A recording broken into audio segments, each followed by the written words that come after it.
Okay, sorry about that. Losing power here. Okay, so what I was sharing was that I was saying that for me, one of my boundaries was that Eric needed to have peace and reconciliation with his daughter, or quote, daughters, plural, which he did not communicate until later.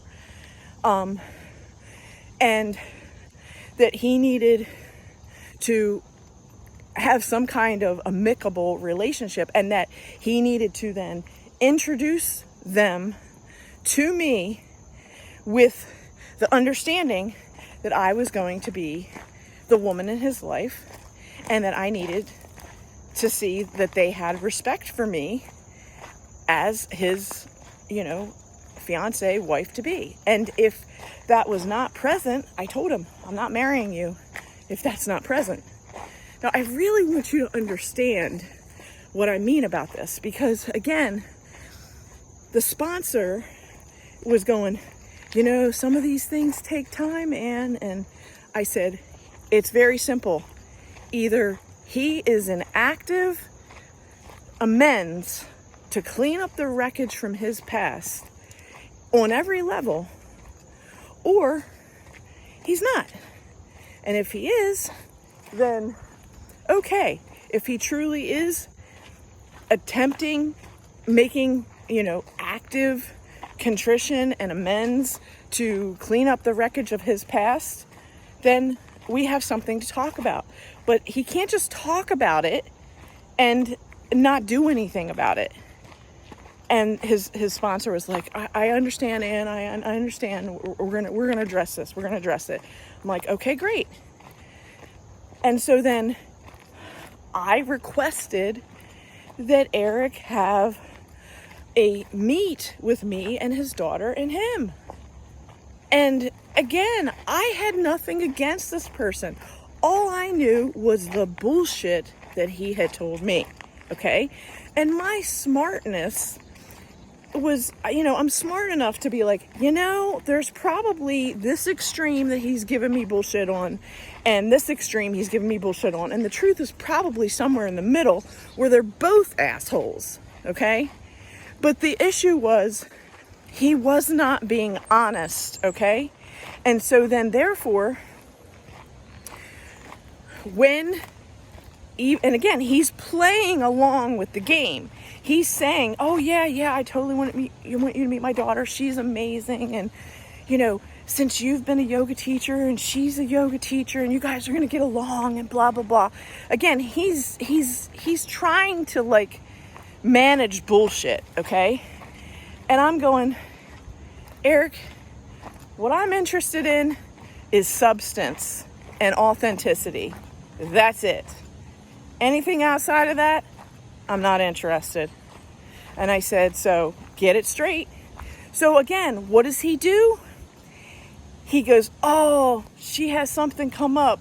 We're not going to be able to get together again. And this went on for months of him setting up an appointment and then saying that she canceled.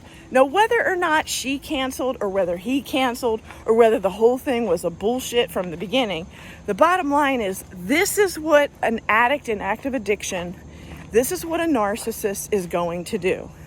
They're going to pretend that they've got, everything under control and that they're in compliance. That's what Eric did. He gave the illusion that he was in compliance.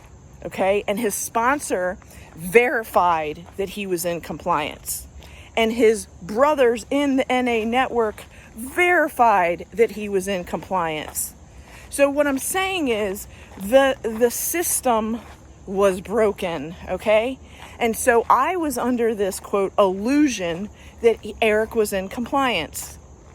And when I kept seeing the bullshit of everything's delayed, and then finally I was like, look, you've had this many appointments that you've canceled in regards to your daughter, and I'm giving you now an ultimatum. I'm giving you a deadline. You have until this date to furnish appointment with you and your daughter. And if you can't make it happen in person, it's got to be over the phone. Okay? Now, again, this is where I'm not trying to be an asshole, okay? But if I'm going to enter into a marriage with somebody, I need to know what I'm dealing with. I need to know who the other parties are at play, and I need to know how much of an asshole they are. And again, you could say the same thing vice versa. If he's getting married and he has a daughter, his daughter has a right to get to know me and to know whether or not I'm just some fucking drug whore bitch that's the kind of profile that he would choose in the past, or am I a for real person that actually cares about people, that actually is a responsible, mature adult. Okay? So let's just put that out there too. Okay? It goes both ways, but the reality still comes down to there was always something that Eric was delaying. He was masterminding a delay, okay? And then finally, I just said, you know what, Eric? I'm just going to repeat what the qualifications are. Look how beautiful these flowers are. The other day there was just one, and look at all the blooming. Gorgeous. Okay, so anyway, the point is, I reiterated to Eric again that if in fact he wanted me and to get married to me, that there were certain compliances that he needed to comply with, and that the time was beginning to run out, and that he either needed to do what he said he was going to do, or I was letting him know that this marriage was not going to happen unless these things were completed. Now, you could say I put too much pressure on him. No. Okay? Here's the bottom line. Any woman who has substance, who is going to marry a man who is telling her that he is clean and sober and has 31 years, clean and sober without using any drugs, any woman with any kind of smarts is going to ask for verification of some kind, and she's going to want to hear it from his network, his support.